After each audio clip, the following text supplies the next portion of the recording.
Pois é. Boa noite, Leandro. Tudo bem? Boa noite, Ricardo. Boa noite, Afonso. Denise. Desculpa o atraso, eu tive um previsto agora há pouco e obrigado pelo convite. Uma honra estar aqui com vocês. A gente entende, está à vontade.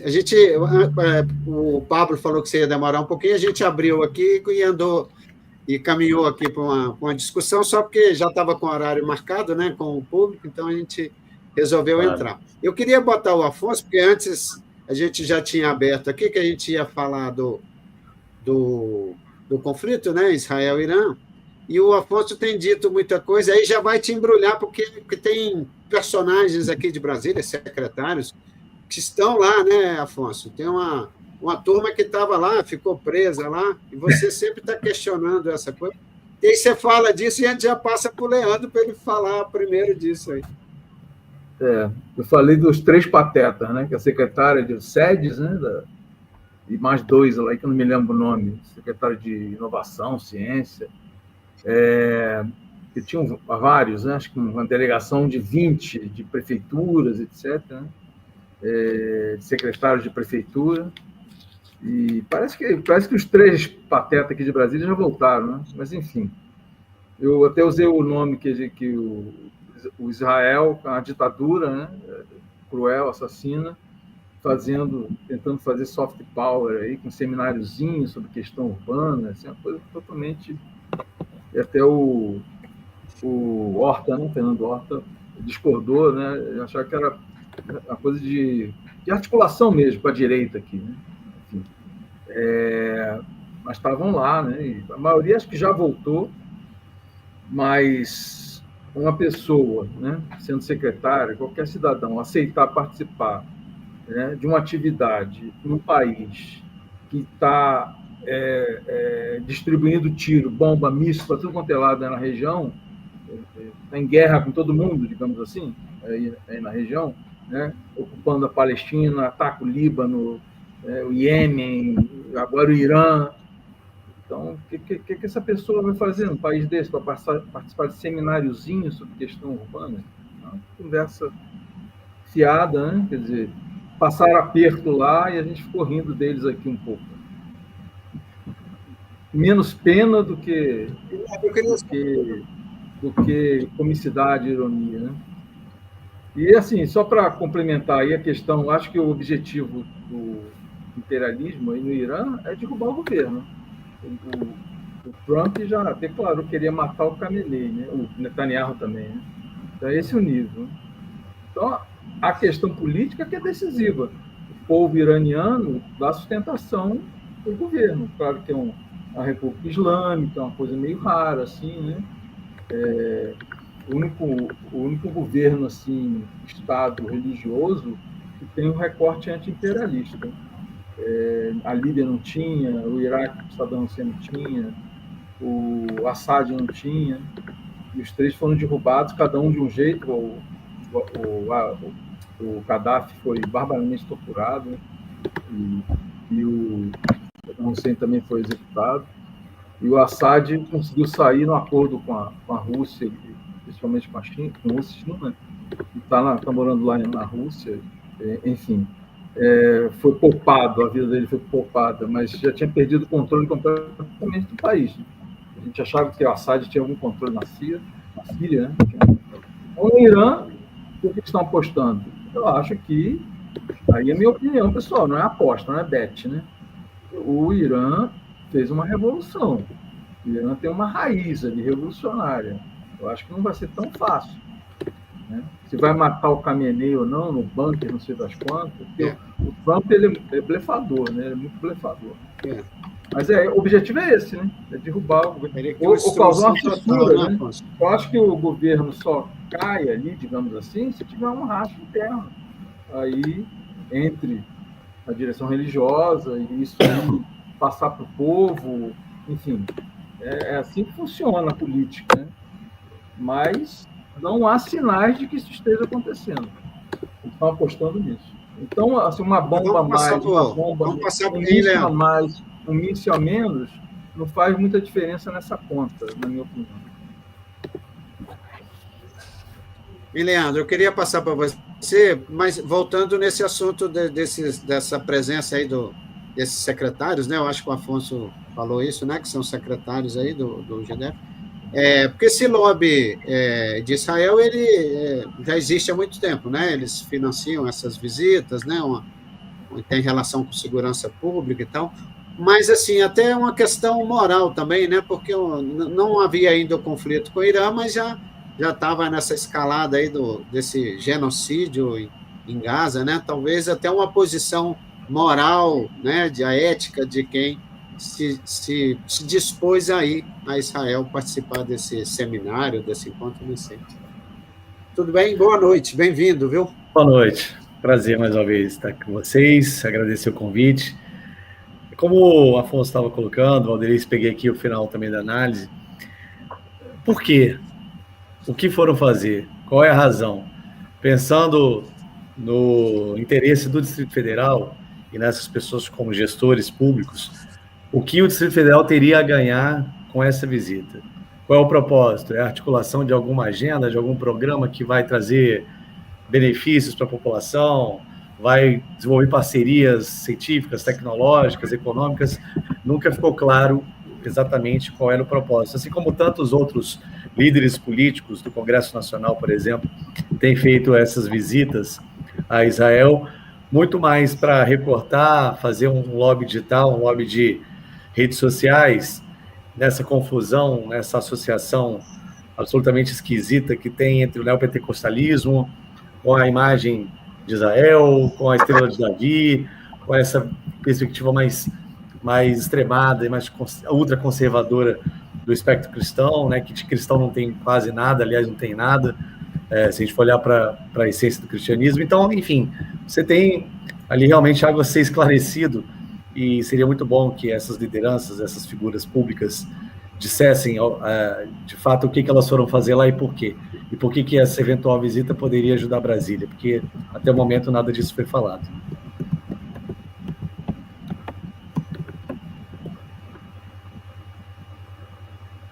Eu queria, assim, rapidamente, de início, que você se apresentasse uma mini bio. Você é um brasiliense, né, cara? Você é dessa geração já de Brasília, e emendasse a sua carreira também, que eu pus aqui uma carreira meteórica, né? Já que você hoje é, pela segunda vez, um candidato a governo do Distrito Federal, né? Você é um jovem, né? 40 anos, né? Isso, 40 anos recém-completados. Como você falou, sou brasileiro. Professor dos meus filhos, do Marista, viu? Oh, que alegria. Quem são seus filhos, que eu não me lembro agora exatamente? Os dois filhos? Flávio Henrique, Ana Clara, fizeram tudo lá no Marista, lá. Primeiro e segundo grau. Foi ali entre 2011 e 2014, possivelmente, que eu estive lá no Maristão. Mas, como você falou, eu sou daqui, nascido em Brasília, crescido aqui, minha vida foi toda construída em Brasília. Eu me identifico como um professor, essa é a minha profissão, essa é minha função, essa é a minha missão social, em primeiro lugar, né? Sou um educador, fui professor da Secretaria de Educação, trabalhei na educação de jovens e adultos, segui também para o ensino superior, na docência, sou sociólogo de formação, trabalhei durante muito tempo na secretaria, tanto na sala de aula quanto na área administrativa, na gestão, e sempre fui muito envolvido, né, com as questões locais, embora eu não tivesse uma vida partidária tão intensa, mas lutei muito para que a gente pudesse eleger, depois de tentar reeleger o Cristóvão em 98, depois o Magela em 2002, depois a campanha da Leste em 2006, a gente teve ali em 2010 já a eleição da Agnello, e o nosso campo, a partir daquele momento, começa a se dividir muito, né? A gente começa a ter uma fração do campo progressista aqui em Brasília. Eu decido entrar na vida pública já ali por volta de 2013, não me candidato, mas colaboro efetivamente, na época, para a campanha em nível nacional do Eduardo Campos. No segundo turno, a gente vai apoiar a campanha da Dilma. E em 2017, eu já, à época, afiliado à Rede Sustentabilidade, preparo a minha pré-candidatura e me candidato em 2018 a deputado distrital. Na época, a coligação foi a Rede e o PCdoB, na coligação proporcional. Eu fico eu sou o mais votado desse grupo e assumo esse mandato. a partir de 2019 na Câmara Legislativa do DF. Fui deputado distrital, portanto, naquele momento, num contexto muito difícil da pandemia, atuo como oposição ao governo ibanês, fazendo um trabalho de fiscalização muito intenso, especialmente na área da saúde, embora a minha área básica seja da educação, mas nosso mandato acabou atuando em muitas frentes, em muitas pautas, e um enfrentamento muito duro, naquele momento, para denunciar e cobrar explicações sobre superfaturamento de testes rápidos, superfaturamento de leitos de UTI, a população sofrendo e morrendo nos hospitais, nas UPAs, o IGES vivendo ali uma série de escândalos, né, de denúncias, de inúmeros problemas, não só da falta de atendimento, mas também de desvio de conduta dos seus gestores. Então, nosso mandato foi um mandato muito atuante nesse papel fiscalizador, nesse papel de cobrança, de exigência, mas ao mesmo tempo sendo propositivo. A gente conseguiu aprovar 30 leis durante o mandato, tivemos uma contribuição muito importante no fortalecimento da educação pública com destinação de recursos em emenda parlamentar para a melhoria dos espaços escolares. A gente conseguiu atender mais de 340 escolas com recursos do PEDAF. Tivemos também uma atuação na cultura muito intensa, o fortalecimento dos artistas que estavam bastante fragilizados em razão da pandemia, foram muitos projetos viabilizados. E aí chegou 2021, já na véspera do ano eleitoral, nosso campo bastante desorganizado ainda, e eu, junto com várias pessoas dentro da própria rede, de parceiros dentro do nosso campo, colocamos uma pré-candidatura, principalmente no propósito de amadurecer um programa de governo, né, de começar a fundamentar uma agenda para apresentar à população em 2022.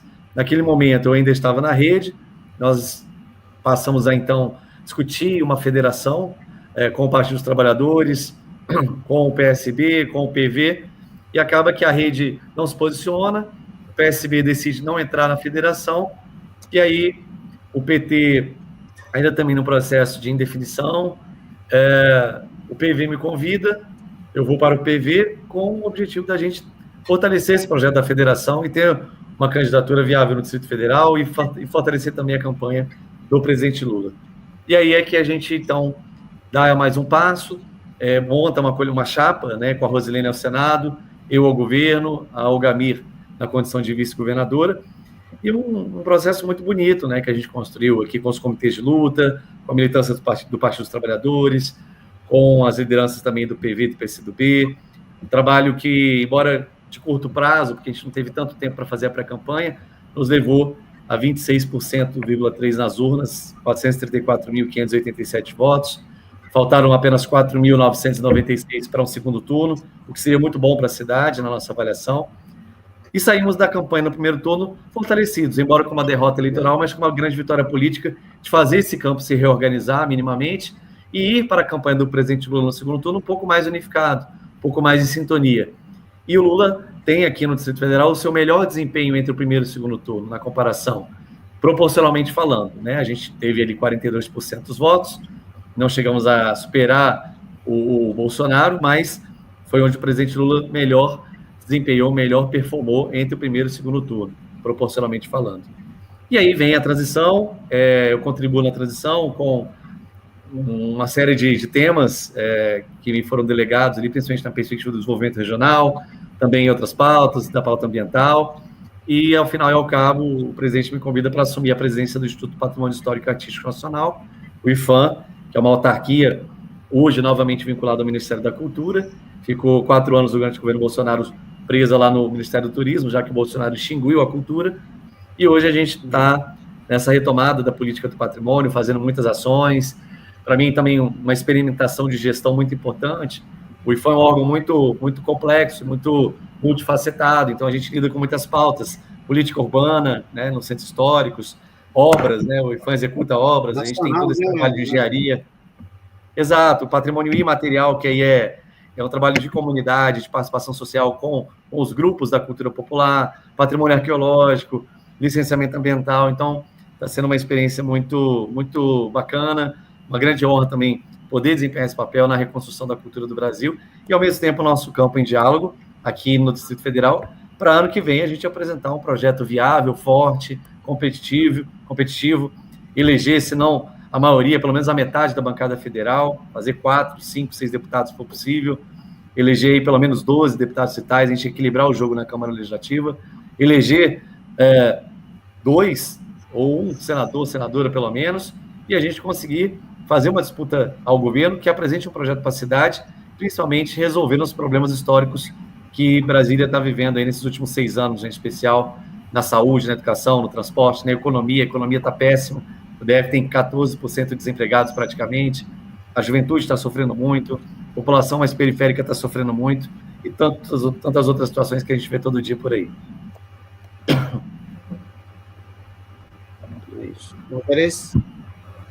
Então, boa noite, Leandro, prazer. Pode falar. Eu estou sem som, não? Não, estou. Deixa eu lhe dizer, você... não, tá joia. Você disse que o campo da esquerda estava muito desarticulado nessa transição, nesse meio. O que mudou? Melhorou? Como é que estamos? E qual é a fragilidade desse governador, além de saúde, educação, excesso de obra, que a gente vê que tem obra inacabada, tem as coisas essenciais estão por fazer, né? O atendimento à população, a parte social, está tudo largado. Mas o que te faz acreditar que esse governador perdeu a força e que o campo de esquerda agora está mais unido? Muito bom. É até importante para compartilhar aqui com os seguidores, os espectadores do canal, porque muita gente está angustiada, está ansiosa, né? Que momento vocês vão botar essas pré-candidaturas? Que momento que a gente vai botar o bloco na rua? Acho que nós estamos cuidando com muito zelo, com muita delicadeza, porque a construção política, ela precisa ser em torno de projetos, precisa ser em torno de ideias, precisa ser em torno de coisas que realmente representem as causas que nos movem, não em torno de vaidades, não em torno de projetos exclusivos, especificamente partidários, aqui ou acolá. E nós temos uma grande oportunidade nesse momento. Sabemos de tudo que aconteceu nos últimos 10, 15 anos, o nosso campo se desarticulou, tivemos ali muitos problemas relacionados a esses interesses pessoais que se conflitaram, tivemos uma dificuldade muito grande de nos conectar com a população. Houve também uma série de ataques ao nosso campo, houve a prisão do presidente Lula de forma injusta, houve a Lava Jato, houve todo um arranjo da direita e da extrema-direita para nos desgastar, para tentar empregar na esquerda uma imagem, um estigma de incapacidade, e a gente precisa enfrentar isso tudo. Então, a primeira questão é o diálogo. O primeiro aspecto é essa generosidade que nós precisamos ter, conservando, sim, os projetos partidários, conservando as identidades partidárias. Temos diferenças? Temos, mas temos muita coisa em comum. Temos o desejo de transformação social, de revolucionar as políticas públicas no Brasil e no Distrito Federal. Então, é preciso encontrar esses pontos de convergência. Isso exige muita paciência, isso exige muita fraternidade, isso exige também a gente ter maturidade para saber reconhecer onde é possível, onde não é possível, o que é viável, o que não é viável, e ter também uma inteligência política, no sentido de pesquisa, de informação, de ciência de dados, que nos subsidie para o caminho, para o planejamento na formação política de base, na recuperação dos segmentos sociais que se distanciaram da gente. A gente pode citar vários exemplos, da agricultura familiar, por exemplo. Nós perdemos uma boa parcela dessa base da agricultura familiar para a extrema-direita, que botou recursos, que fez investimentos, que trouxe, e que até, de uma maneira, cooptou essas pessoas a partir do poder econômico.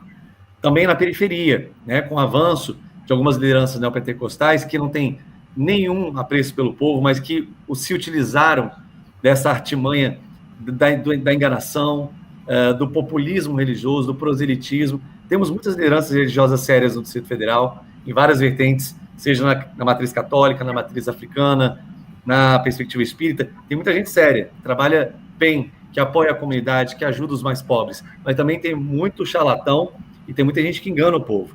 E isso nos atrapalhou também. Eles atuaram como o nosso campo atuava há 40 anos, que é esse trabalho de base, a chamada SEBS lá atrás, fizeram algo que a gente precisa voltar a fazer, que é ter esse diálogo mais simples com a periferia, com as pessoas mais humildes, com as pessoas mais simples, que não tem tanta instrução. Nosso campo tem que baixar um pouco a bola em relação ao vocabulário, à linguagem, à comunicação. A gente tem que ter um pouco mais de acolhimento com essas pessoas. Não temos que ficar palestrando para essas pessoas, a gente tem que ficar impondo a elas o nosso pensamento 100%. A gente tem que convencê-las de que nós temos a capacidade de transformar as suas vidas, de que nós temos um programa que esse, sim, vai melhorar a renda, vai melhorar a educação, vai melhorar a saúde, e desmitificar essa ideia falsa que a extrema-direita, que este governo atual do GDF também está disseminando, que a esquerda não sabe governar, que a esquerda fracassou, que o governo Agnello não deu certo, que o governo Hollenberg também... Peraí, esses dias eu fui até no podcast, aí eu já concluo essa primeira questão, e eles levantaram essa fala, né? Ah, porque a esquerda fracassou. Aí eu comecei a levantar uma série de informações concretas. Vamos lá. Quantas creches o Ibanez construiu? O governo Ibanez Serino. Quantas creches? O governo Agnello entregou 27 creches do Distrito Federal e deixou mais 30 para serem inauguradas depois no governo do Rodrigo. A gente está falando de obras viárias, de obras de infraestrutura urbana. Peraí, o túnel de Taguatinga foi contratado pela Caixa Econômica no governo Agnello. O Complexo Viário Norte, que está facilitando a vida de quem vem de carro lá da área norte, porque não tem também investimento em transporte, foi praticamente finalizado no governo Rodrigo Hollenberg. Então, assim, vamos lá, vamos colocar as coisas na mesa. Cobertura da atenção primária em saúde no governo Agnello. A gente chegou a mais de 70%. Hoje a gente está abaixo de 60%. Então, há uma série de contradições no discurso dos nossos adversários que a gente precisa desconstruir. A gente precisa mostrar à população que eles estão mentindo. E aí vamos às fragilidades. Esse governo foi o governo, nesses últimos 6 anos e meio, que colocou o Distrito Federal no último lugar do ranking da oferta da educação integral. Nós somos a pior capital do país, a pior unidade da federação, quero dizer, em disponibilidade e oferta de educação integral em tempo integral para crianças e adolescentes. Esse foi o governo, nesses últimos 6 anos, que colocou o DF no primeiro lugar do tempo de espera na fila do SUS para cirurgias e exames. Esse foi o governo que amplificou a população em situação de rua. Esse é o governo que está permitindo a grilagem com as milícias se perpetuarem e expandirem no Distrito Federal. Esse é o governo das obras difíceis, das obras que demoram, que são inacabadas, que não estão melhorando a vida do povo. É o governo que não está conseguindo dialogar com os professores, diante de uma greve muito séria, muito grave. É um governo que não tem proposta para a educação. E aí a gente pode desdobrar uma série de outras coisas. Qual foi a grande inovação ou a grande entrega do governo Celina e Ibanez no transporte público? Quem ampliou, quem é que fez o BRT Sul, Santa Maria e Gama? Foi o governo Agnello. Quem é que implementou o transporte integrado com cartão único? Foi o governo PSB. Por mais que a gente possa aqui apresentar uma série de críticas e observações, nós temos também que fazer isso, dizer, olha, o que deu certo, e o que não deu certo a gente vai melhorar, a gente não pode deixar que a mentira e a fantasia se perpetuem. E aí é preciso ter um enfrentamento. Mas não é dando só pancada. Olha, muita gente tem me perguntado assim, pô, Leandro, você está menos contundente. Eu fiquei 4 anos sendo frontal e visceral, não só em relação à gestão Ibanez, mas ao próprio governador, a sua postura pessoal. Se alguém der baixar meu Instagram, olhar minhas redes, olhar meu YouTube, na eleição nem se fala. O Ibanez, ele atuou judicialmente para tirar todos os meus programas de TV do ar, porque ele se sentia desconstruído. Eu nem vou falar atacado, porque a gente, em nenhum momento, desconstruiu a honra dele enquanto ser humano, enquanto pessoa. Isso a gente não faz. A gente respeita o ser humano, é nosso adversário, a gente tem que desconstruir politicamente. Então, o que a gente tem que fazer agora? A gente tem que ser mais propositivo. A gente tem que ser mais claro naquilo que a gente vai fazer. Não simplesmente apontar, tá errado, todo mundo está vendo, quem vai numa UPA, quem vai numa UBS, quem vai no hospital, sabe que está uma tragédia, que colapsou. Quem anda de transporte público sabe que é uma porcaria, é um terrível transporte em Brasília. Quem tem o filho na escola pública sabe da dificuldade que está enfrentando. Mas aí, mais do que apontar os erros, que a gente precisa também fazer é ser denúncia e é ser anúncio. A gente tem que ser mais anúncio. Acho que essa é uma questão importante para as esquerdas, para o campo progressista refletir. Mostrar qual é o nosso projeto, como é que nós vamos melhorar a vida do povo, isso é fundamental. É isso. E com essa você se candidata a ser Afonso, o indicado pelo campo progressista. Veja, Valderize, eu sempre, desde lá em 2021, 2022, eu nunca fiz nenhum movimento pessoal, ou por vaidade, ou por achar que eu deveria ser o candidato. Eu me coloquei à disposição. E, diante das circunstâncias, nós chegamos a um consenso. Agora, da mesma maneira, eu saí da urna com 434.578 votos. Nós saímos da urna, nosso campo saiu da urna. Por mais que ele tenha se dividido ali com uma candidatura do PSOL, houve a candidatura do PDT, o PSB chegou a colocar a sua candidatura e retirou no meio do caminho, mas aí não tinha mais como coligar. Então, assim, se a gente somar os votos do campo, a gente chegou ali a mais de 30% dos votos. É suficiente? Não, não é suficiente. Nós temos que avançar mais, nós temos que ir além. Eu vejo duas condições para a gente ter sucesso nas próximas eleições. E claro que eu estou à disposição para contribuir para que isso aconteça. Primeira condição, unidade, como fez o presidente Lula. Unidade popular, unidade em torno do campo progressista e avançando, se possível, para o campo democrático. Porque nós não estamos mais entre uma discussão sobre um projeto meramente neoliberal ou de direita, nós estamos num enfrentamento, numa grande disputa entre o extremismo, a ultradireita, o fascismo, os comportamentos antidemocráticos e a saúde da democracia e a saúde das relações minimamente civilizadas do ambiente político. Essa é a disputa, tanto em nível nacional quanto nos níveis estaduais e municipais, em especial nas metrópoles. A disputa em São Paulo entre Boulos, Marçal e Ricardo Nunes era sobre isso. A disputa no Rio de Janeiro entre Eduardo Paes e o rapaz lá da ABIN, né, o Ramagem, era sobre isso.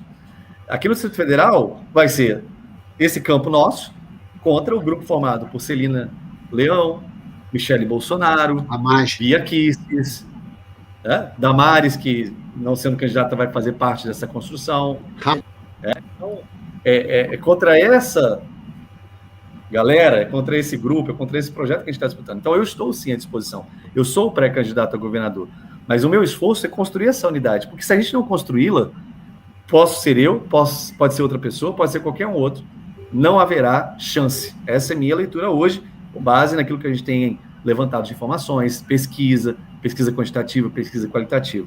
Os cenários em que a esquerda se une e a direita se divide são os cenários que nos levam a um ótimo resultado, a um segundo turno de governo, a uma eleição de Senado, etc.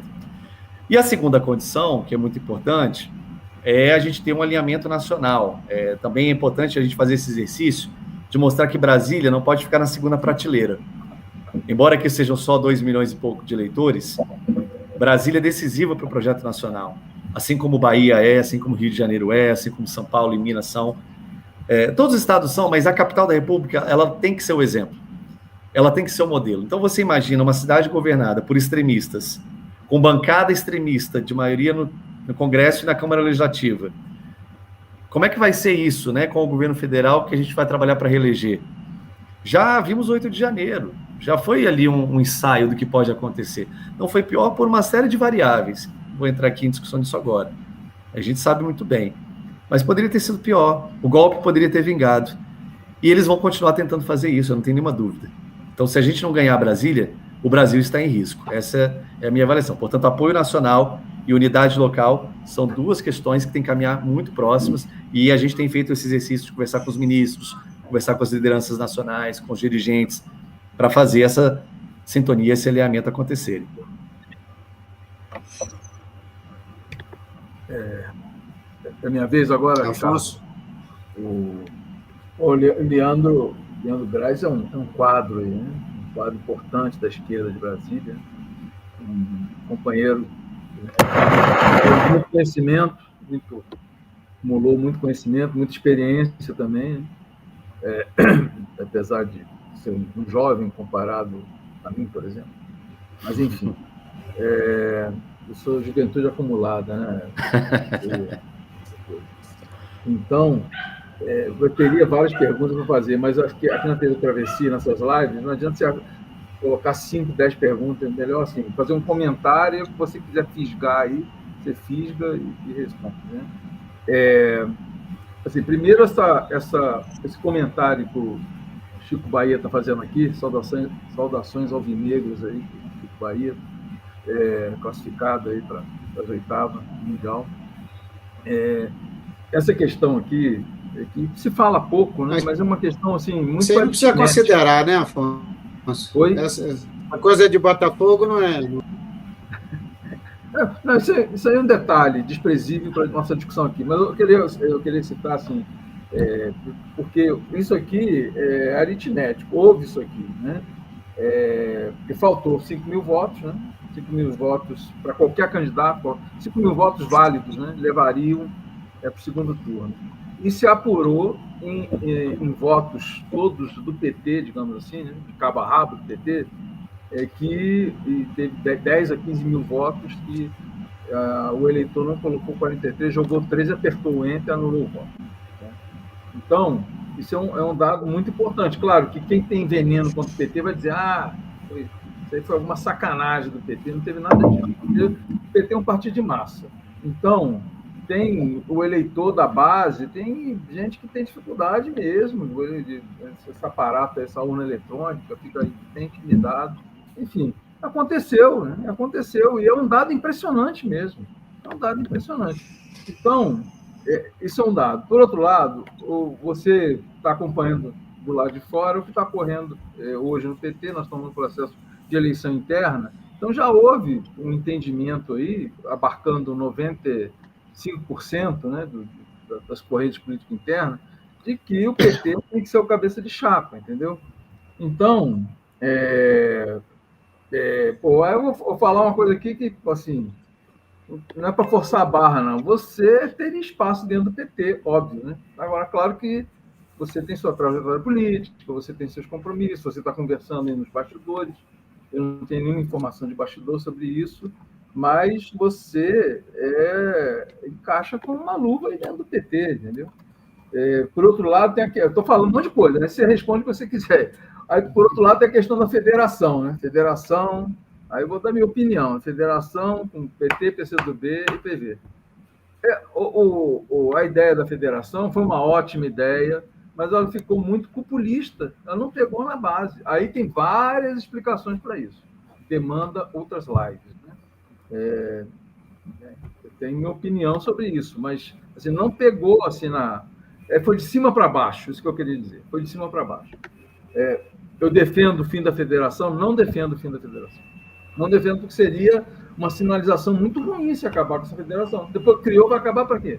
A esquerda está dividida? Então continua, mas está aquele negócio, meio tijolo, meio barro. Não é lá nem cá. E, enfim, é um desafio para se vencer, essa questão da federação. Então, pelo sim, pelo não, pelos dados, pelas informações, pela questão concreta que apareceu nas urnas na última eleição, eu acho que o melhor instrumento para você sair candidato seria o Partido dos Trabalhadores, que eu acho que você tem toda a identidade. O PT é amplo, né? O PT, todo mundo da esquerda cabe dentro do PT, só não vem se tiver algum problema real, assim, né? Enfim, né? Não vamos entrar em particularidades, mas seria o ideal construir, né, um acordo aí para você encabeçar a chapa aí ao Buriti, porque realmente, olha, só para finalizar, recapitulando, nós ganhamos a eleição com o Cristóvão lá em 94, né? A eleição foi em 94, começou o mandato em 95, era outra situação, né?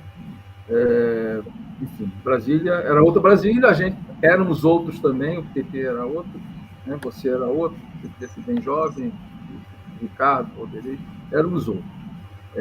E depois nós ganhamos com a eleição com Agnello, porque né? Quer dizer, o Arruda foi nocauteado por essa trama aí, essa denúncia que houve, né?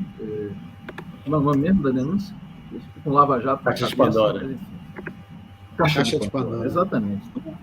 Então, aí, bom, claro, a gente ganha quando o inimigo se divide, se enfraquece por alguma razão, entendeu? E o governo Agnello já foi num momento muito diferente do governo Cristóvão, enfrentou uma barra pesada, né, um preparativo de golpe de Estado aqui, contra a Dilma, começou aqui em Brasília, 2013 aqui foi muito, incomodou bastante, 2013, e enfim, e aí a minha opinião também, para fechar esse ciclo aqui de opiniões, nós não fomos para o segundo turno porque o PT tinha muito fogo amigo. Né? Isso é real, tinha muito fogo amigo. Não é má intenção, né? Isso, a direita percebe quando o PT está dividido. Então, o Agnello faltou alguns poucos votos também, né? Não me lembro da quantidade, do Agnello sair na frente do Frejá, né? e ir para o segundo turno com Hollenberg, que seriam duas candidaturas progressistas, assim, num cenário totalmente diferente do que a gente vive hoje. Né? Então, eu falei, eu fiz esse apanhado aí, né, e até propondo que você venha para o PT, né, enfim, né, mas a gente sabe que não é assim, né? Desculpa aí. Afonso tem força, viu, Leandro?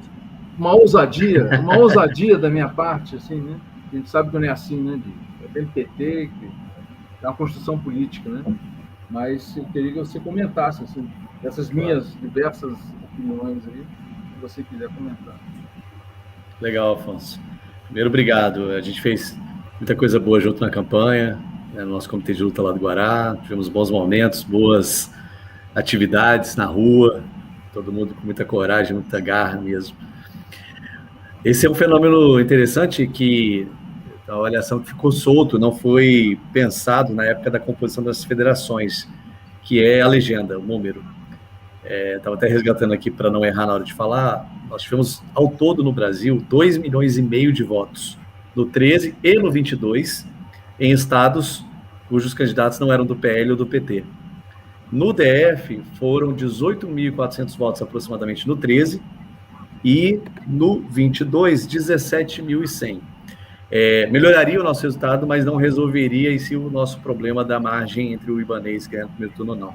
De toda forma, é um dado importante, porque isso mostra o quão impacta a eleição nacional numa eleição local. Mesmo que a gente não queira nacionalizar 100% o debate, ele vai acontecer.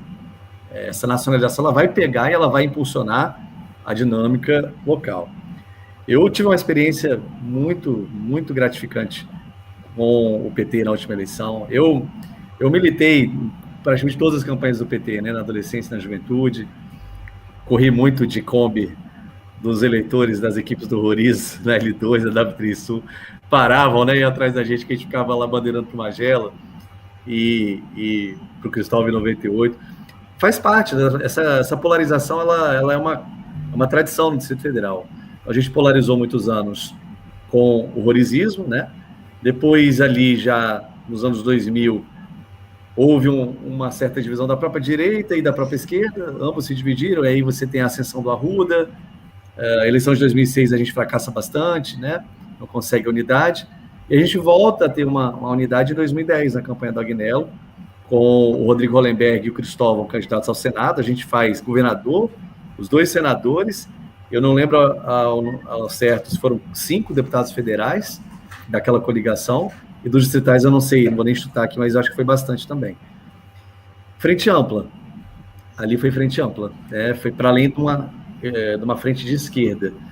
Depois, em 2014, com a divisão do PT e o PSB, a gente entra numa campanha também bastante enfraquecida, e o Rodrigo, embora tenha sido eleito, depois lá daquela saída do Arruda durante o processo, em razão da impugnação da sua candidatura, o Frejá vai para o segundo turno com o Rodrigo, aquela história da tarifa R$1, que vai se lembrar daquela campanha, mas o Rodrigo é eleito governador sem um deputado distrital do PSB. Isso mostra que o desafio que a gente tem vai bastante além da eleição majoritária. Que quando a gente conseguiu êxito, a gente fez um trabalho coordenado, a gente fez um trabalho, de fato, conjunto, entendendo, sim, as necessidades de cada partido. Então, o PT tinha suas metas de bancada, o PSB tinha, o PDT tinha. Hoje a gente tem o PSOL, né, como um partido de grande relevância, tem 2 deputados distritais muito competentes, que é o Fábio e o Max. Então, assim, a gente precisa mesmo de um arranjo, de uma ação bastante compartilhada. Isso vai envolver atender às necessidades internas de cada um, mas, ao mesmo tempo, sermos generosos suprapartidariamente, a ponto de a gente ter dobradas distrital e federal entre diferentes partidos, a ponto da gente ter os majoritários dando substância para esses proporcionais e vice-versa. Dentro do possível, a gente dialogar com partidos, é o que eu defendo, da Frente Ampla Nacional, em especial aqueles que estão no espectro mais viável, mais leve, né, de posicionamento político, que a gente possa compor programaticamente. Eu vejo, por exemplo, hoje, você tem Solidariedade na base do governo, você tem o Avante na base do governo federal. São partidos que se dizem de centro, mas que há ali algumas congruências que o presidente Lula conseguiu construir com eles. E a gente também pode tentar, não vejo por que não. Até porque a gente não vai governar só para a esquerda, a gente vai governar para todo o Distrito Federal. A gente precisa, depois de ganhar a eleição, governar. A gente precisa ter bancada na Câmara Legislativa, a gente precisa ter apoio no Congresso Nacional e a gente precisa ter o apoio da sociedade. E eu acho que é um momento para a gente fazer algumas reflexões nesse sentido. Em relação ao PT, como eu disse, eu tenho uma gratidão imensa e tenho uma convergência e tenho uma identificação programática, sim, com o Partido dos Trabalhadores, e a gente tem dialogado sobre qual é a melhor equação dentro desse processo. Eu estou me colocando à disposição não para ser o candidato de apenas um partido, eu estou me colocando à disposição para ser o candidato de um campo político e de um conjunto da sociedade que se veja representado no programa que a gente vai expressar. E se nós entendemos que há, então, outro nome, não tem problema, mas é preciso que se consensue em relação a isso. E aí é uma delicadeza muito grande, a gente precisa, e é o que eu estou fazendo, né, silenciosamente, talvez, não com tanta vitrine, como às vezes as pessoas esperam que tenha nas conversas bilaterais, no almoço que a gente toma com um grande parceiro, no café da manhã que a gente senta com o presidente de partido, numa visita que a gente faz a um ministro ou a um parlamentar que tem relevância no desenho nacional. Mas o que faltou para a gente também em 2022 foi tempo. E o nosso tempo também já está começando a chegar ao fim em relação a essas definições. Essa é uma avaliação que eu faço. A gente precisa definir isso nesse segundo semestre, sem dúvida alguma. Nós não podemos entrar em 2026 com indefinições. Pode até ser que haja uma alteração em desenho de chapa, tá? Por alguma circunstância maior. O presidente Lula precisa também participar conosco dessa construção, ele está acompanhando o Distrito Federal, eu sei que ele pergunta, ele já me perguntou sobre Brasília, ele questiona também os nossos parlamentares sobre como anda, e eu vejo o PED agora do PT com muito bons olhos. Assim, acho que o esforço que está sendo feito para viabilizar uma unidade é grande, isso é um bom sinal, porque o PT é o maior partido da esquerda, o PT é o principal partido do campo progressista, embora ele não seja o único, ele vai precisar compor com todos os outros, mas ele precisa assumir essa liderança, ele precisa assumir esse exercício de construção coletiva. Então, para quem não sabe, né, aqui o Afonso sabe disso, o Ricardo, o Aldri sabe, existe uma comissão hoje do PT-DF, formada aí por diferentes tendências, que tem feito diálogos com vários partidos, tem feito diálogos com lideranças políticas, para a gente poder sentar à mesa realmente e encontrar um caminho. Mas não dá para demorar muito, porque uma falha nossa no último pleito foi a demora na definição que inviabilizou a pré-campanha. E a pré-campanha, tanto para os majoritários quanto para os proporcionais, é muito importante no sentido de comunicação, no sentido de visibilidade. A gente pegou um dado recente, quase 50% da população não lembra em quem votou para governador. Então não é porque a gente saiu ali com 26% das urnas, mais os votos do PDT com a Leila, etc. e tal, que a gente vai jogar esses votos de novo agora. Tem o recall? Tem o recall, tem os eleitores que ainda lembram, que ainda cativam, que ainda cultivam, né, essa esperança. A gente está na rua, a gente está andando, né? Fui para Planaltina agora no feriado, fui para São Sebastião, fui ao Paranoá, e as pessoas, elas estão esperançosas, elas estão no aguardo de uma definição. Mas a gente precisa cuidar disso com muito carinho, porque uma decisão mal tomada, uma definição mal elaborada, ela coloca todo um projeto a perder. E aí tem que ter humildade, mas ao mesmo tempo convicção do que a gente quer. E a gente quer uma chapa forte, uma chapa viável, acima de tudo. A gente precisa eleger bancada. Não adianta ganhar o governo, eventualmente, e chegar na Câmara Legislativa e não ter parlamentar para dar sustentação ao nosso projeto político. Não adianta a gente não ter congressistas que não nos ajudem a fazer a parceria com o governo federal. E assim por diante. E o governo federal, claro, nós vamos trabalhar por isso, para reeleger o presidente Lula, e a gente ter continuidade e sustentabilidade naquilo que nós retomamos. Todas as políticas sociais, os programas importantes, a distribuição de renda, controle da inflação e tantas outras questões importantes. Vanderlei, antes e aí, só para... Não, só desculpa. Obrigado, porque acho que essa questão em relação ao PT, eu respeito muito, né, também os processos partidários. Eu acho que o PT está passando por essa disputa interna, né, essa composição, o PED, e a gente tem conversado, sim, sobre essa possibilidade, mas tudo na hora certa, e aí, finalizando o PED, a gente dá mais alguns passos, não só dentro do próprio PT, mas também dentro do campo progressista, para entender qual é o melhor caminho e o melhor desenho. Tem que esperar o PED mesmo. O pessoal está muito ocupado a questão do PED. Eu só queria dar destaque aqui para o Chico Bahia, aqui, ó. Como assim, Ricardo? A bancada mais forte aqui é do botafoguense. Somos 3 em 5. Não, na verdade, são 4 em 5, porque a Valderez é botafoguense também. Só eu, cruzeirense aqui. Faça como o Chico Bahia aqui, ó. Faça um superchat, ajude o canal. O Chico, além de mandar superchat, ele é membro do canal. Vire membro do canal, se você puder. E se inscreva, né? Se inscreva do canal para ajudar a gente na visibilidade. Eu queria dar destaque aqui também a presença do Zaldo, professor Zaldo. Está mandando um abraço para você, Leandro. Grande companheiro, Leandro Graz, serás um excelente governador para o bem da educação e do DF. Torço e luto por isso. Fraterno abraço, Zaldo, professor Zaldo. Também tem aqui a Eliette Longuinho, deixa eu botar achar aqui, Eliette Longuinho também, está dando boa noite aqui. É o pessoal aqui da Zonal do Cruzeiro, viu? Zonal Cruzeiro Sudoeste, viu, Leandro? Mandando um abraço. O Leandro deu uma congelada? Não, tá ouvindo.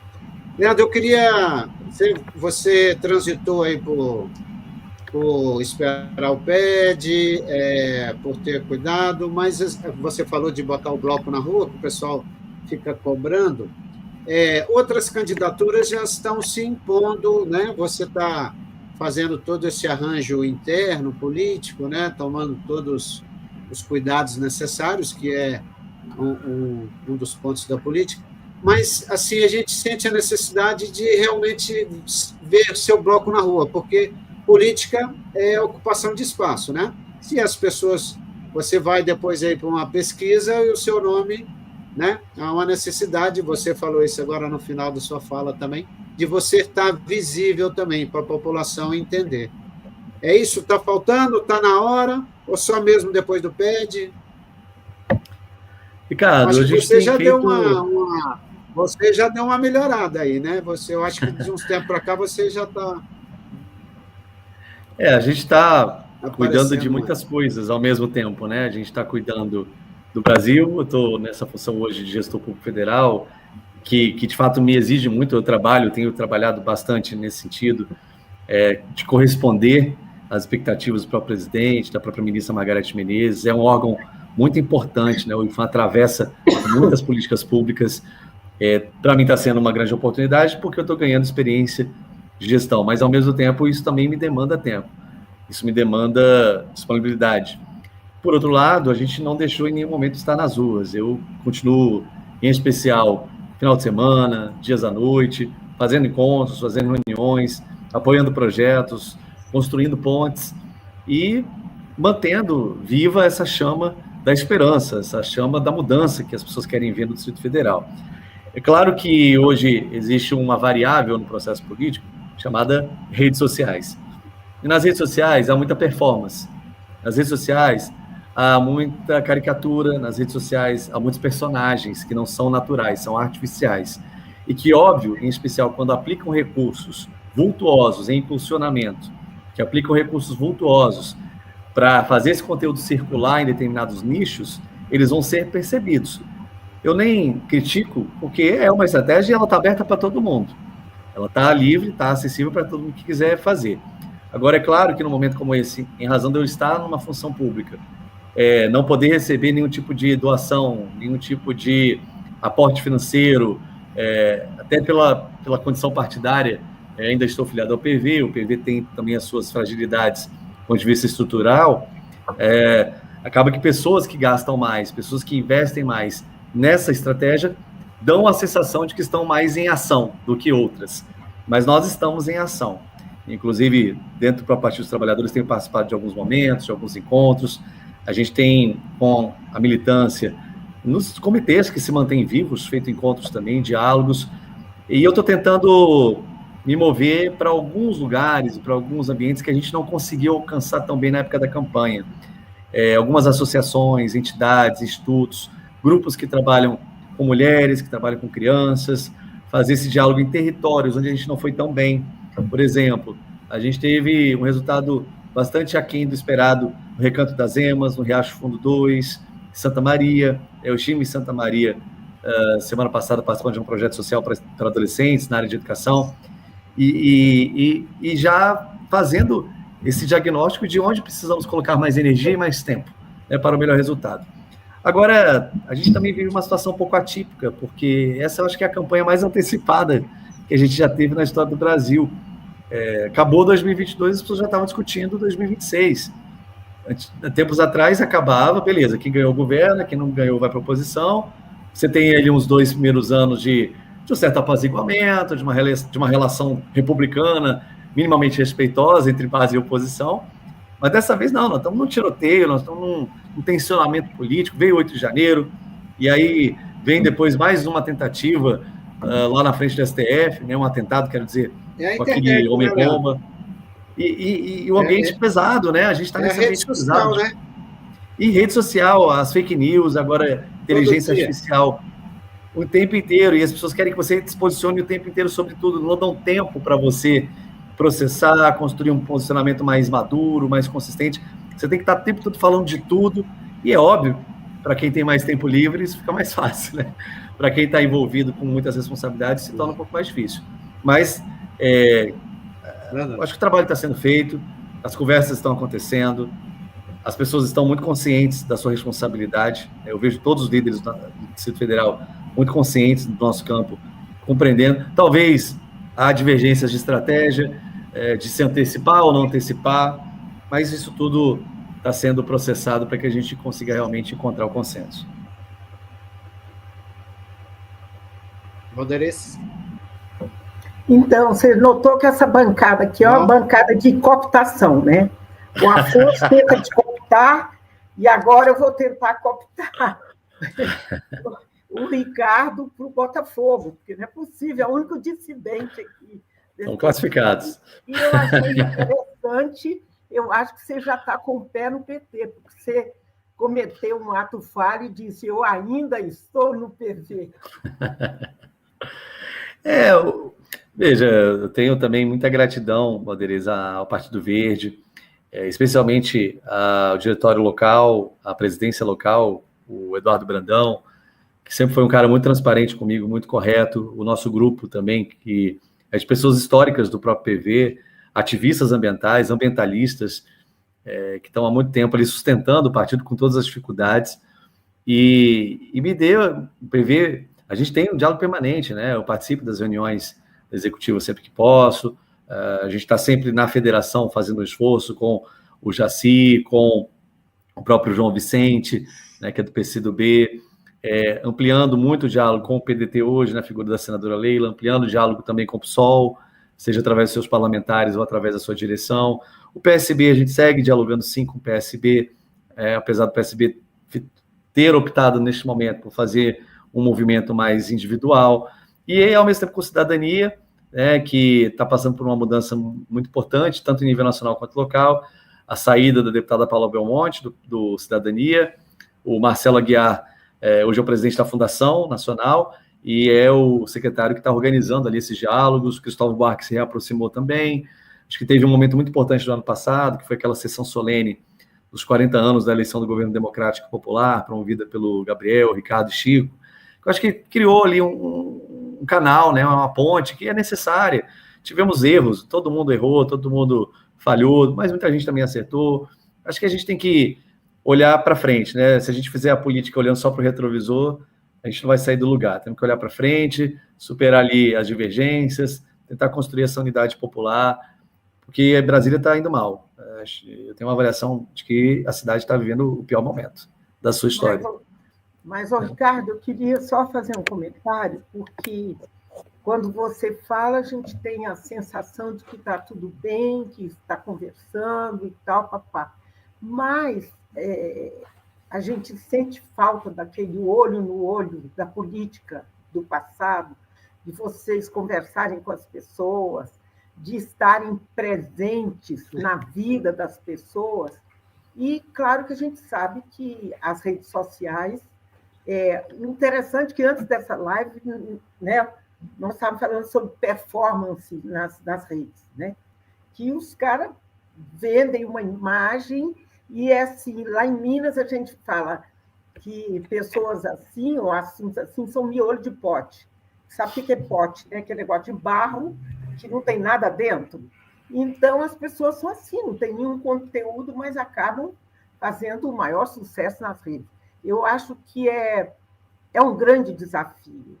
Só porque, por exemplo, a gente sabe que a esquerda sabe dialogar, sabe que a esquerda sabe o que a sociedade quer. Então, a gente tem que convencê-los de que a gente continua sabendo o que eles precisam, o que nós precisamos, que a população precisa, né? E me incomoda também, quer dizer, me incomoda não, eu acho que o processo foi atropelado aí justamente por essa eleição do PT e que está atrasando a gente tem a sensação de que a gente está perdendo tempo e que a gente não vai chegar a 2026 conseguindo se comunicar com a sociedade, porque está tendo muito atraso. Então, o timing está totalmente perdido, porque a direita não deixou de fazer palanque, campanha, os anos todos. Eles estão aí presentes. A gente deu uma parada, deu uma amortecida, né? Então, é uma preocupação que a gente realmente tem que ficar atento e falar mais, né? Para o público e estar mais presente, estar mais junto, né? Vamos ver se consegue virar a mesa. Você tem razão, a gente precisa estar mais perto, a gente precisa estar mais olho no olho, a gente precisa estar mais inserido. A gente vai experimentar uma disputa de novo, bastante difícil, contra a máquina, contra o poder econômico, contra as fake news, e eu tenho muita preocupação sobre essa eleição do ano que vem com inteligência artificial rodando do jeito que está rodando, com a possibilidade de fazer vídeos artificiais e esses vídeos serem entendidos pela população como realidade. E aí, onde é que a gente se supera, ou a gente supera os adversários? É na organização, é na inteligência, é no planejamento, é na disciplina. E aí, claro, o planejamento demanda tempo, a gente precisa ter horizontes, a gente precisa ter etapas, fases desse processo.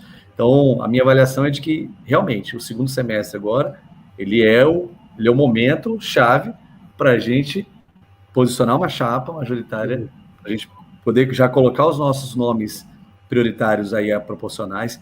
Tem muitas lideranças novas também emergindo, que ainda não tem mandato. A gente precisa cuidar dessas pessoas para que elas não percam a sua oportunidade. A gente tem lideranças aí na educação, por exemplo. Eu estou acompanhando alguns pré-candidatos, pessoas que têm me procurado. Olha, eu quero ser candidato, para qual partido eu vou, o que eu tenho que fazer. Acho que a gente precisa, em algum momento, desenvolver uma mentoria, um trabalho mais até individualizado com essas boas lideranças que têm viabilidade eleitoral.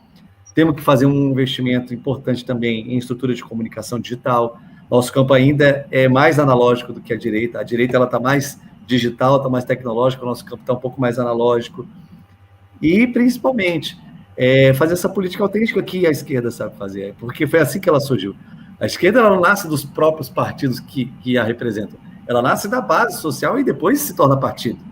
Ela é sociedade transformada em partido, substanciada em partido. Ela não é partido que vai para a sociedade, é o movimento contrário, né? Então, acho que também olhar um pouco para o que a gente aprendeu a fazer e voltar a fazer bem. Mas digo de novo, a gente precisa de dados, a gente precisa de pesquisa. Às vezes eu tenho a sensação de que nós menosprezamos informação e menosprezamos indicadores. A gente tem que olhar bastante e segmentar o que está acontecendo no Recanto, o que está acontecendo em Braslândia, o que está acontecendo no Guará, o que está acontecendo em São Sebastião, porque o Distrito Federal, embora seja um território muito compacto, né, pequeno comparado às unidades, você tem uma heterogeneidade de realidades, você tem uma desigualdade muito gritante. O plano piloto não decide mais eleição. Quem decide eleição é Ceilândia, é Samambaia, é o Sol Nascente, é Planaltina Arapuanga, é onde você tem uma densidade eleitoral maior. Até do ponto de vista estratégico, é outro contexto. É outro contexto daqueles que a gente vivia lá nos anos 90 e início dos anos 2000. E aí, claro, digo de novo, a gente tem realmente essa necessidade de acelerar o passo. Existe agora esse contexto do PED, os outros partidos também estão fazendo, o PSB acabou de fazer a sua eleição nacional, outros partidos vão fazer também os seus processos internos, mas agora o segundo semestre eu acho que realmente é o limite para a gente botar uma chapa na rua e começar a trabalhar já dentro de um planejamento bastante claro, bastante objetivo, buscando amplificar o nosso alcance. É isso. Afonso, Só queria dar um destaque aqui também ao Pedro Longuinho está aqui, que é da Zonal do Cruzeiro, também dando uma boa noite para a gente aqui. E o Zaldo, né? De novo aqui. Parabéns, TV Travessia, mais um grande momento para fortalecer a democracia e buscar uma sociedade mais justa e fraterna. Bora, Afonso. Eu tenho um mosaico de questões aqui para colocar, mas não é lista de perguntas por causa daquilo que eu falei. Né? Isso aí é mais atrapalha do que ajuda. Né? Então, eu vou falar algumas coisas aqui que o Leandro achar importante, ele pode pensar aí e comentar. Você está numa experiência muito interessante aí na direção do IPHAN, né? Tem se posicionado sobre questões assim sensíveis e tudo, como foi o PPCUB, né? Um parecer importante que o IPHAN deu, e outras questões aí. Exatamente o que eu queria comentar com você. Tem o PPCUB, agora tem o PDOT, que está em discussão aí, que geralmente quem toma a frente das propostas aí é o mercado imobiliário, né? Uma coisa muito para indignar bastante, né? Eu sou de movimento popular, movimento de moradia, e sinto as nossas debilidades, né, para tomar a frente disso aí, conjunto de movimentos, etc. Então, uma questão que eu queria colocar é sobre o centro de Brasília, a área tombada é muito grande. Né? Aí, 50% da força de trabalho de Brasília já foi mais, né? Mas 50% hoje da força de trabalho aqui no centro de Brasília, né? Na área tombada, principalmente no miolo aí, entendeu?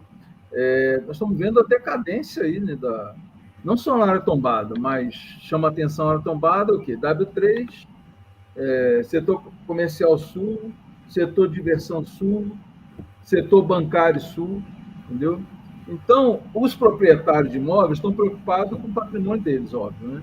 Mas do ponto de vista de uma estratégia, tem que ter uma estratégia, né? Que tem que ter correlação de forças política favorável. De uma estratégia de liderar para a moradia popular, assim, que você, não o IPHAN, você poderia sugerir em relação a isso? Porque é gritante, a gente passa no setor comercial sul ali, aluga-se, vende-se, né? Tem proprietário alugando sala ali no setor comercial, dando carência de 3 meses, se o cara pagar o condomínio, já não precisa nem pagar o aluguel, e por aí vai. Isso é uma questão que você poderia abordar. Contribui muito para um programa de governo, porque você falou, Brasília mudou muito, né? Até eu registrei que você falou aí, que antes, até os anos 90, você achava que a eleição se decidia do plano piloto para as cidades. Mas, claro, isso aí mudou radicalmente. Não tem nada a ver. Houve aí na primeira década do milênio, uma virada aí também, é assunto para mais de uma live, né? E queria que você abordasse também a questão do entorno metropolitano, porque é o seguinte, falta a Brasília, né? Todos nós somos brasilienses, por certidão de nascimento, por tempo de compromisso com Brasília, falta um pouco de carisma a Brasília em relação à sociedade política em geral. Né? Tudo da BO, né? A questão do fundo constitucional, enfim. E nós temos uma região do entorno metropolitano também. A dificuldade de se integrar isso aí, né, que hoje explodiu demograficamente o entorno. E tem influência política também, eleitoral. Já teve mais escancarada, né, porque todo mundo fala que o Roriz ganhou a eleição do Magela por causa dos votos do entorno. Então, transferência de título está mais difícil de fazer isso hoje, evidentemente, mas tem uma influência, mesmo que não seja de título eleitoral, tem uma influência, daqui para lá, de lá para cá. E as influências mais negativas atualmente, né? Então, como é que você tem essa questão do entorno aí na cabeça? Então, praticamente, minha questão foram duas, né? O PDOT, PPCUB e o entorno. É isso, Afonso. O desafio da preservação do conjunto urbanístico de Brasília, que é essa área tombada, aí, quase 110 quilômetros quadrados, mais ou menos, não é um desafio apenas de preservação da área tombada. O que eu quero dizer? Não dá para a gente pensar o CUB, Conjunto Urbanístico de Brasília, sem pensar a área metropolitana de Brasília e envolvendo a área metropolitana da RIT. Por quê? Justamente pelo que você bem colocou, da pressão em torno de serviços, dessa dinâmica imobiliária bastante excludente, em razão do acesso ao emprego e à renda, ao trabalho, e que impacta tudo, né? O trânsito impacta a qualidade de vida, a saúde da população. Como é que pode uma pessoa ficar 1h30 para chegar ao trabalho, mas 1h30 para voltar para casa, 3 horas por dia, dentro de um transporte rodoviário poluente, respirando fumaça o dia inteiro, e sim, fora outras questões, né, de superlotação, qualidade do ar, etc. Então, a preservação do conjunto urbanístico de Brasília pressupõe o desenvolvimento da área metropolitana de Brasília. Isso, para mim, está muito claro, hoje ainda mais com essa experiência que a gente está tendo dentro do IPHAN, de debater a questão urbana, e isso não é só aqui no DF, a gente está tendo discussões muito semelhantes em Salvador, lá em Recife, discussões muito semelhantes no próprio Centro Histórico de São Paulo. Não tem como preservar o centro isolado do resto. Então, essa é uma primeira questão. Desenvolver o centro, ou preservar o centro, pressupõe desenvolver e preservar toda a área metropolitana, porque você vai equacionando a qualidade de vida, vai despressurizando, né, despressionando, se é que existe essa palavra, aquilo que o centro experimenta.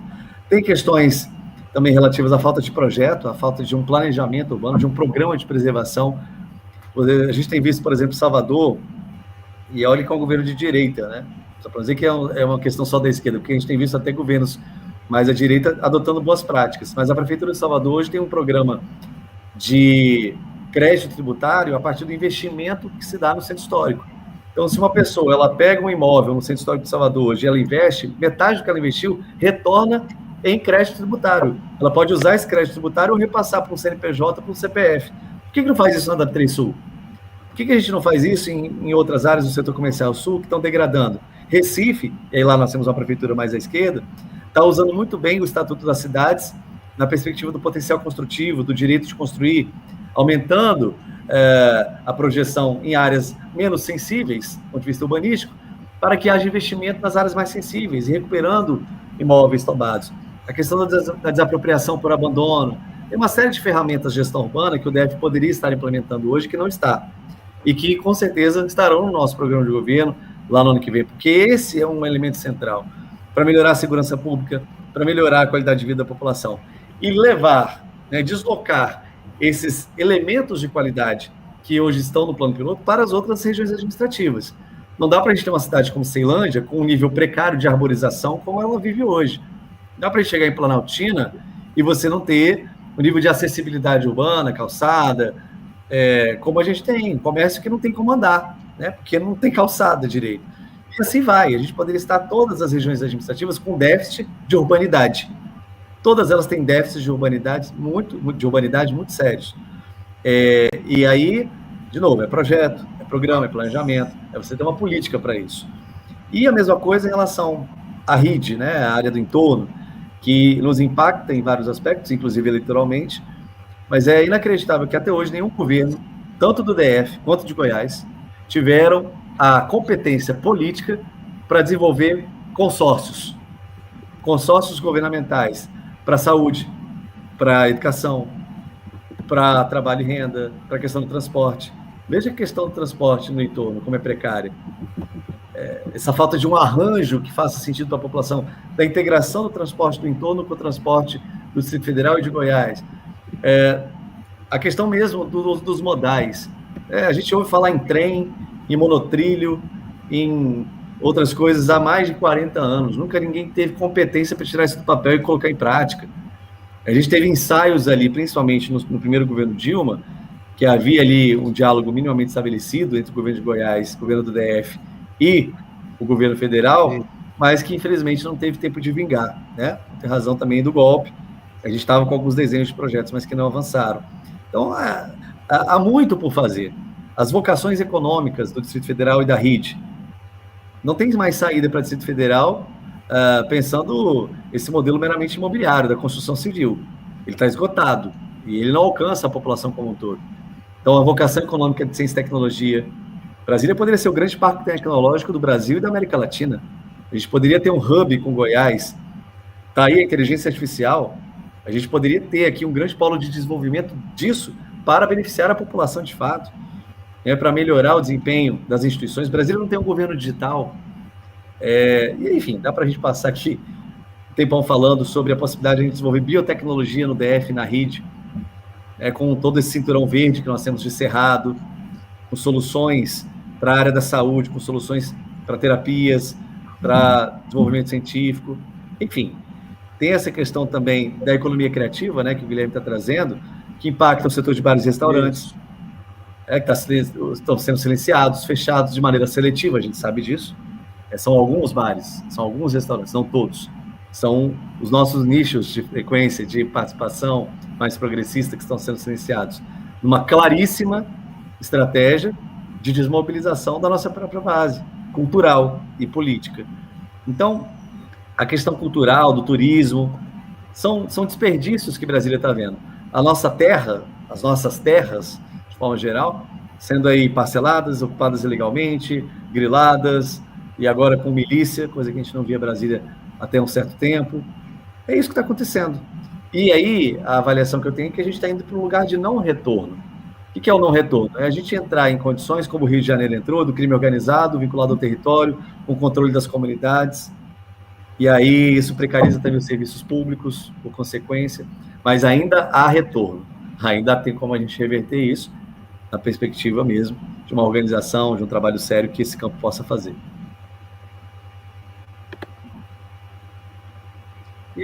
Leandro, eu queria juntar aí com o Guilherme, que ele perguntou dos bares, né, o silenciamento, você já falou, e eu queria botar a privatização da rodoviária, a sua leitura, né, e agora o desenvolvimento, isso é a expulsão lá dos camelôs, a atitude do governo, um pouco de violência, e também falar do BRB, da compra do Master, que é outro assunto que a gente tem que discutir aí. Eu queria que você desse uma pinceladinha nesses dois assuntos para a gente já encaminhar aí para o final depois.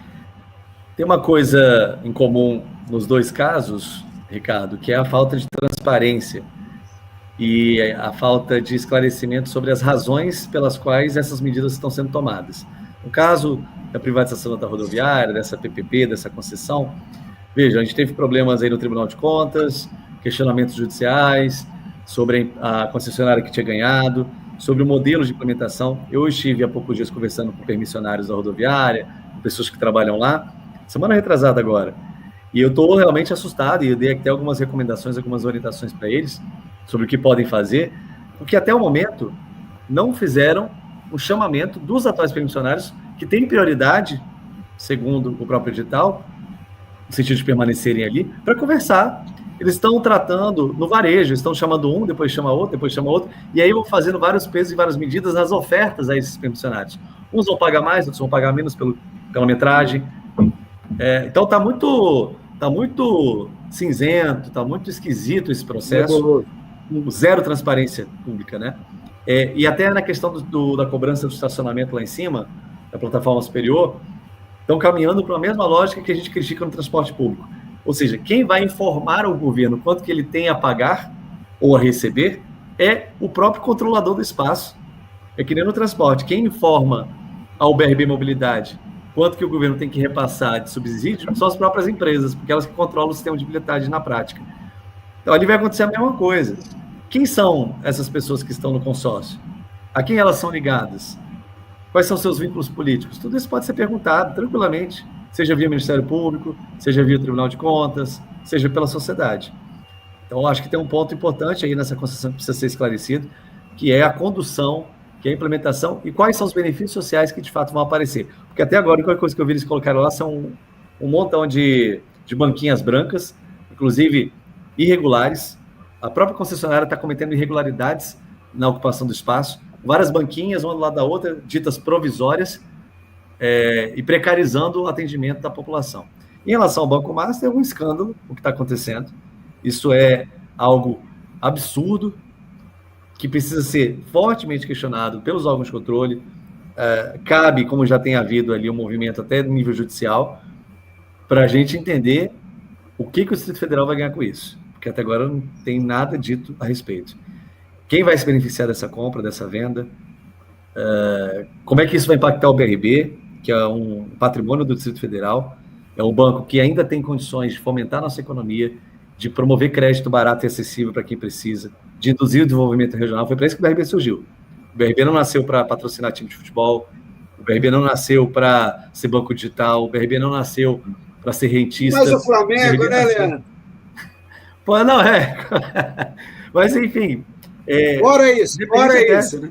Claro. Não é nenhuma questão em si com o Flamengo, né? Mas que essa transação, lógico, ela já se demonstrou, inclusive, ela já se comprovou pouco vantajosa, aliás, desvantajosa para o próprio BRB.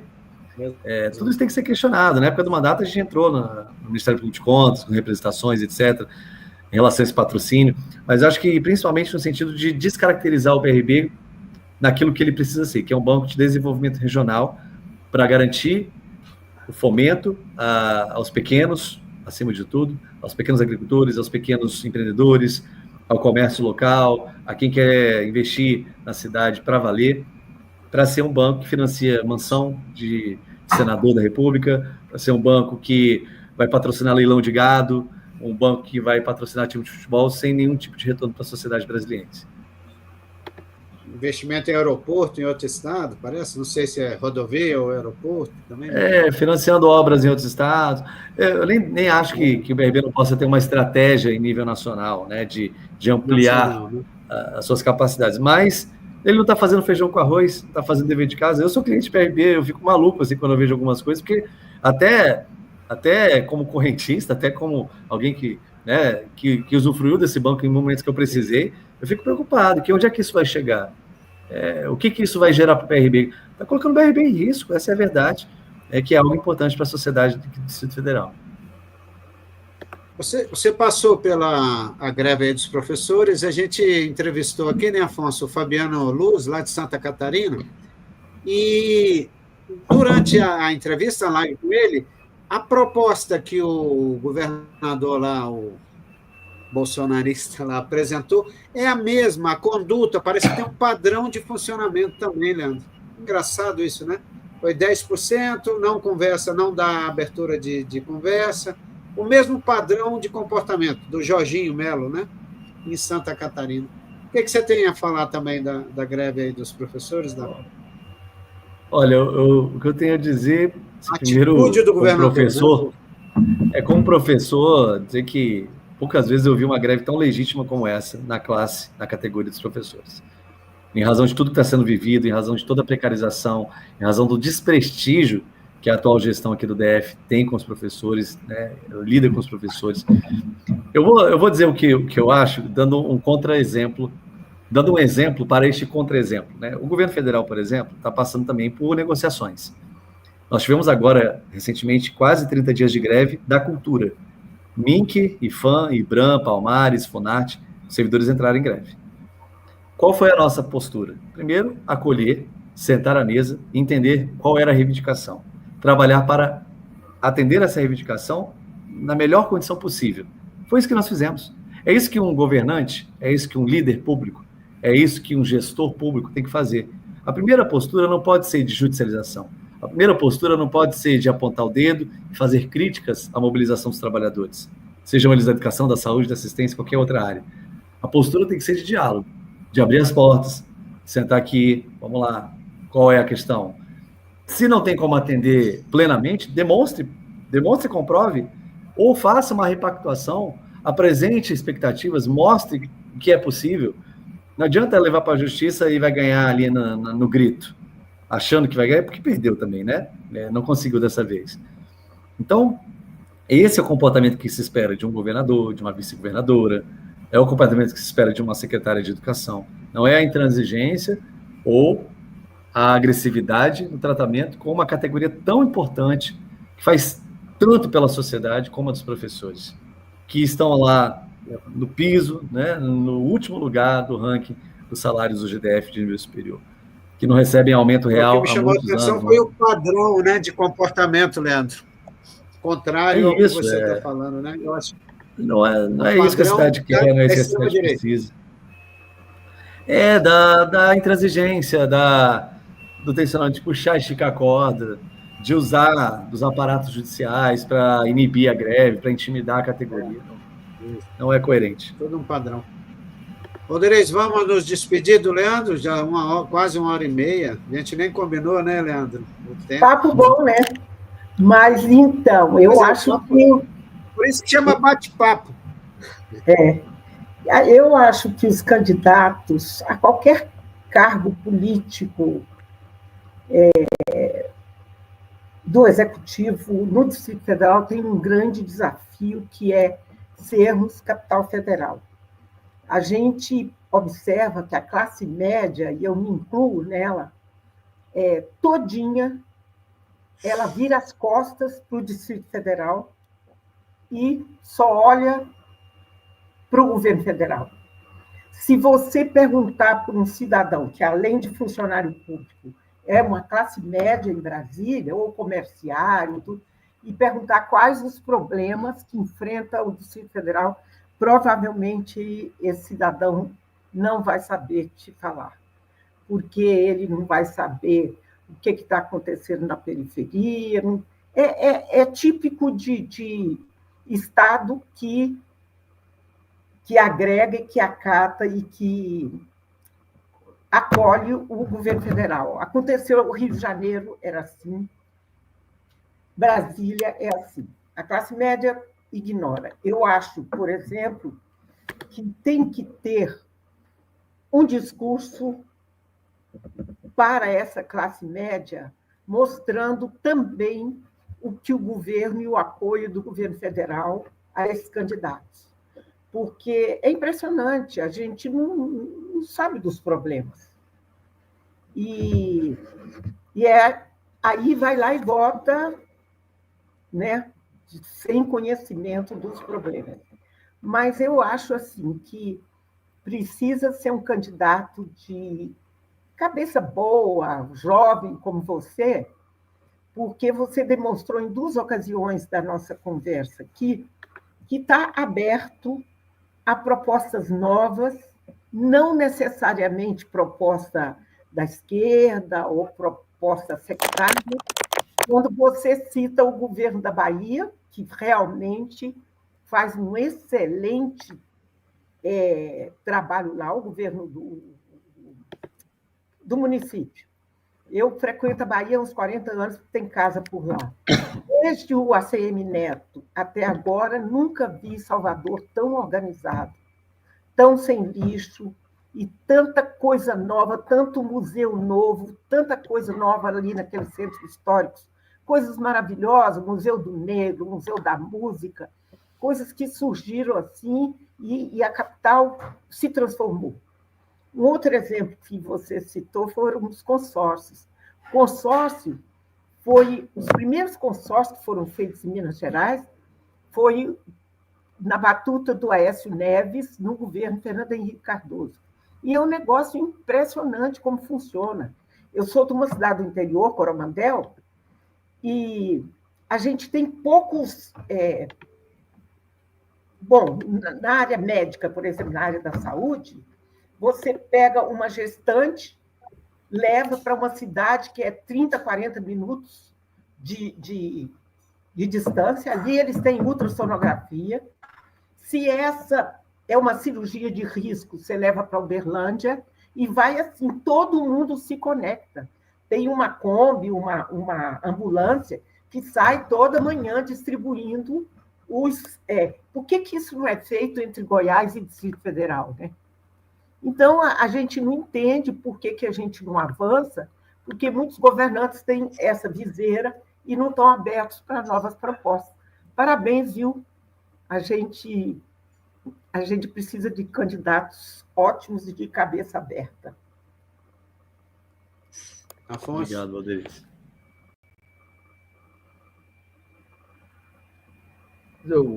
Um grande abraço aí para o Leandro Grais, aí, uma saudação por toda a atividade que ele vem desenvolvendo, tanto como gestor, né, do IPHAN, como aí na política aqui, nacional e aqui no DF. Né? Então, a gente discutiu aqui o tamanho dos desafios que a gente tem aqui na nossa capital federal, que vão além, né, assim, dos nossos limites, assim, de militância. Precisa ter uma preocupação nacional com Brasília. A gente precisa ganhar, né, os nossos companheiros aí, né, do PT, dos partidos aliados, parlamentares, né, para olhar com mais atenção a questão aqui de Brasília. Aqui é a casa do presidente da República, né? E Brasília não é mais aquela metáfora da Ilha da Fantasia, né? Não estamos mais lá nos anos 70, enfim, em 60. É outra realidade hoje e precisa de uma ação política muito integrada. Nós precisamos de uma região metropolitana, que é um imbróglio também legislativo, aí, porque são 2 estados diferentes, né? Goiás e Brasília. Né? É diferente de outras regiões metropolitanas, que é tudo dentro de um estado só. Precisa resolver isso aí. Então, assim, é muito mais do que só ser governador do DF, né? O Leandro Graz, a gente elegê-lo, né? É muito mais do que isso, né? Tem que ter uma articulação mesmo de estadista, né? Uma coisa mais ampla. Né? É isso. Um grande abraço aí para todo mundo que participou dessa live. Leandro, queria te agradecer e te dar um espaçozinho para você fazer uma palavra final aí, mas eu queria que você colocasse nessa fala final sua a questão de como o governador Ibanez passou ileso na questão do 8 de janeiro. Essa questão me preocupa muito. Bom, primeiro agradecer a oportunidade, foi muito legal aqui encontrar vocês, mesmo que virtualmente, que a gente possa ter mais momentos como esse, mais diálogos amplos, para que pessoas possam participar, contribuir. Obrigado, né, pelas perguntas também, pelas provocações. Acho que a gente sai daqui também com... Eu mesmo, né, a gente está falando, mas ao mesmo tempo a gente está pensando aqui, a gente está meditando, a gente está amadurecendo. E é isso, Valderes, acho que a gente tem que olhar para as boas práticas, mesmo que elas não venham da gente, muitas vezes, né, que elas venham de outros lugares, até porque se está dando certo, a gente pode incorporar a nossa marca, incorporar o nosso jeito de fazer e fazer até melhor. Então, penso que esse é o caminho mesmo. E é isso, Afonso, acho que a gente vai precisar muito mais do que um governador, um vice-governador, mais do que uma senadora, um senador. Acho que agora a gente vai precisar, e você falou uma palavra que para mim é música, que é estadismo. Está faltando estadismo na política, está faltando essa essência de visão de longo prazo, do olhar cidadão, da sustentabilidade política, das políticas públicas, né? A descontinuidade é um negócio muito ruim. A gente está vendo tanta descontinuidade aqui no DF, nas políticas locais. A gente viu como foi péssimo a gente ter a descontinuidade em nível nacional das principais ações do governo federal, políticas que já eram até consideradas políticas de Estado, e elas foram interrompidas durante o golpe, depois basicamente eliminadas no governo Bolsonaro, e agora o presidente Lula, num trabalho árduo, dificílimo, reconstruir dá muito mais trabalho do que construir, refazer dá muito mais trabalho do que fazer, e é isso que está acontecendo no Brasil. A gente tem sim os nossos problemas, os nossos desafios de comunicação governamental, a gente tem os desafios de alcançar a base social, de enfrentar a mentira, de enfrentar as fake news, melhorar a nossa mensagem, melhorar a nossa linguagem, principalmente no ambiente digital. Tudo isso está sendo trabalhado e eu espero que a gente consiga. Ao mesmo tempo, um congresso muito complicado, um congresso que a gente viu aí na semana passada, vez ou outra, vota contra a agenda social, vota a favor de uma agenda corporativa, de uma agenda empresarial meramente. Então, tudo isso está no nosso desafio. E em relação, Ricardo, àquilo que a gente viu no 8 de janeiro, a história vai dizer, a história vai contar. Nós que estávamos aqui, nós que vimos de perto, nós sabemos o que aconteceu. Nós sabemos qual foi o comportamento do Comando Central, o comportamento do gabinete, o comportamento da vice-governadoria, o comportamento da Polícia Militar, o comportamento da Secretaria de Segurança Pública naquele momento. Não costumo comentar decisões judiciais, sejam elas favoráveis a mim ou a outros adversários. Acho que decisão judicial a gente cumpre e respeita, quando pode recorrer, a gente recorre. Mas é realmente inacreditável que a gente ainda esteja aguardando alguns encaminhamentos, inclusive, de pessoas que tentaram destruir o Brasil, tentaram destruir a democracia, ou, no mínimo, fizeram vista grossa, passaram pano, né? Foram omissas em relação a tudo que aconteceu, lamentavelmente. E se 2022 a história fosse outra, possivelmente o 8 de janeiro não teria acontecido. Para a gente não ter o 8 de janeiro 2, temos uma nova chance agora em 2026 de mudar a história de novo. Vamos conseguir, sem dúvida nenhuma. Vou terminar aqui com um superchat aqui do O Miguel, botafoguense. Parabéns pela live, TV Travessia.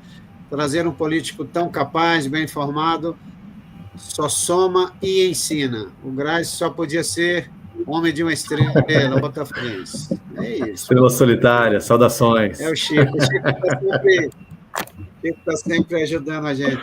Leandro, queria só agradecer demais sua disposição aí, seu tempo, que é corrido aí, você prestigiando a gente aqui, a TV Travessia. Muito obrigado. Estamos juntos. Um abraço. Só queria lembrar rapidinho, Leandro, amanhã a gente tem a entrevista com o Sabino, que é candidato ao PTDF, né, a presidente do PTDF, e na quarta-feira que vem, dia 2, o Guilherme Seixas também vai estar aqui com a gente, já andou com a gente, para a gente fechar